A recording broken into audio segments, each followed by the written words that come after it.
Hello everyone, we are from Group 4 Management Introduction. My name is Aliya Maisa Putri and the others are Najwa Salsabila Zahra, Jasmine Aulia Putri Slagai, Muhammad Faqih Sabirin, and the last is Larisa Nadia Putri. So we're gonna show you guys about our video. Hope you guys enjoy! The first chapter that we are going to talk about is chapter 6 about managing change and innovation. In this chapter, we will learn first, metaphors to describe a change process, second, types of organizational change, third, techniques on reducing resistance to change, fourth, learn what manager must do to stabilize in managing change, fifth, differentiate between creativity and innovation, and the last one, identify structural, cultural, and human resource variables that contribute to stimulating innovation within organizations. 6.1 The change process. Change is an organizational reality and it's manager responsibility to handle it. But how? Let's take a look at two types of metaphor to describe the change process. First, the calm waters metaphor refers to a phase when things appear stable and without significant disruption. It suggests that during this phase, there may be a temporary period of relative calm before or after a significant change. The second, white water rapids metaphor. This metaphor signifies a turbulent and challenging phase characterized by rapid and unpredictable change, much like navigating through rough water in a river. Types of organizational change. What is organizational change? Organizational change is the process of making significant alterations to the structure, process, culture, or strategies of an organization in order to achieve specific goals, improve performance, adapt to new circumstances, or address challenges. There are some types of it, such as first, changing structure including structural components and structural design. Second, changing technology including work process, methods, and equipment people. And the last is changing people including changing attitudes, expectations, perceptions, and behavior individual and group. The next material is managing resistance to change. What is resistance to change and how can we manage it? Resistance to change refers to reluctance or opposition that individuals or organizations may exhibit when faced with new process, strategies, or ways of doing things. So how can we manage it? There are some techniques to reducing resistance to change. First one is education and communication. This technique used when resistance is due to miscommunication. The next one is participation. Is used when resistors have the expertise to make a contribution. Number 3 is facilitation and support. This involves helping employees deal with the fear and anxiety associated with the change effort. And then number 4 is manipulation and co-optation. This is used when a powerful group's endorsement is needed. And finally, coercion. Coercion involves the use of direct threats or force against the resistors. Contemporary issues in managing change. Contemporary issues in managing change encompass the challenges and consideration that organizations face in today's fast-paced and dynamic environment. Then, what can managers do so that the change in organizational could be stable and having less issues as possible?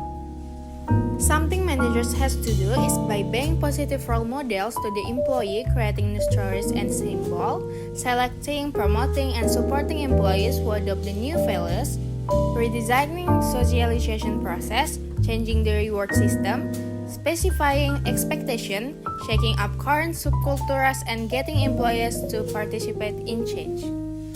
Stimulating innovation. Innovation is a key part to continue success, but sometimes people say innovation is the same with creativity, but in reality, creativity isn't enough because the outcome products needs to be useful, and that's divine innovation. There are several important things to know. First one, structural variables. These include an organic type structure, abundant resource, frequent communication between organizational units. Next one is cultural variables, include tolerating the impractical, risk, and conflict, also providing positive feedback and being an empowering leader. The last one is human resource variable, which include high commitment to training and development. So, in Chapter 7, Manager as Decision Maker, we will learn about the 8 steps in the decision-making process, the 4 ways managers make decision, types of decision and decision-making conditions, the different decision-making style, and discuss how biases affect decision-making, and the last one, identify effective decision-making techniques. LO1, the decision-making process. There are 8 steps in the decision-making process. Step 1, identifying a problem. Step 2, identifying decision criteria.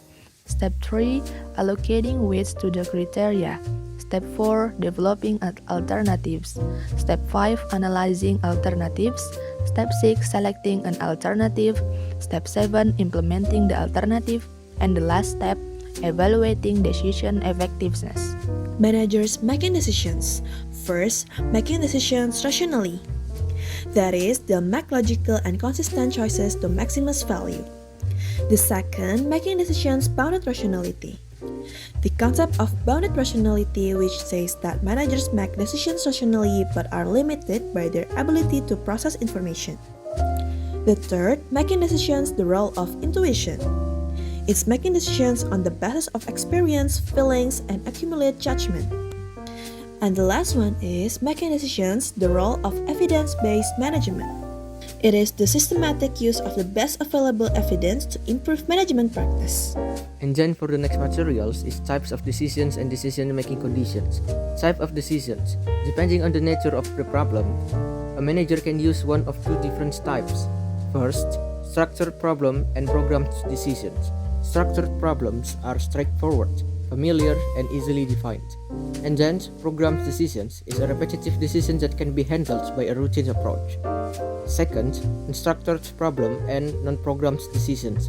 Unstructured problems are problems that are new or unusual for which information is ambiguous or incomplete. Besides, non-programmed decisions are unique and non-recurring and involve custom-made solutions. Decision-making conditions. When making decisions, manager may face 3 different conditions.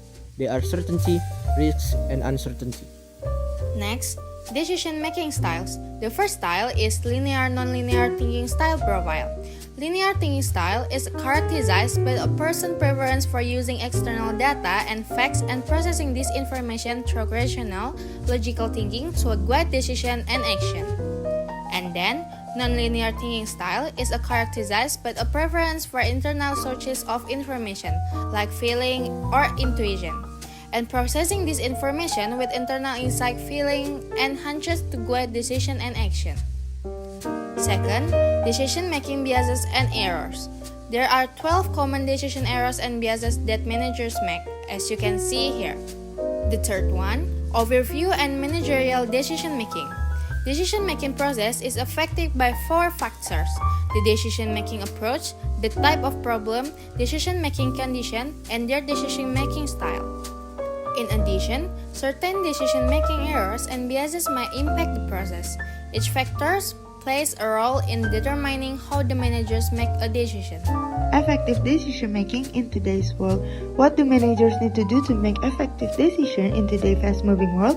Experts say an effective decision-making process has these 6 characteristics. First one, focus on what's important. Second one, it's logical and consistent. Third, it's acknowledge both subjective and objective thinking. Fourth one, it's only as much information and analysis. 5, it's the gathering of relevant information and inform an opinion. And the last one, it's straightforward, easy to use, and flexible. So, the conclusion is, managing change and innovation focus on the significant change in organization and provide strategies for effective management, also various types of organizational change. This chapter touched upon the decision-making process in 8 steps, discussing various approaches like rationality, boundary rationality, intuition, and evidence-based management. The importance of effective decision-making is also highlighted with 6 key traits. So, that's all from us. Thank you for watching, guys.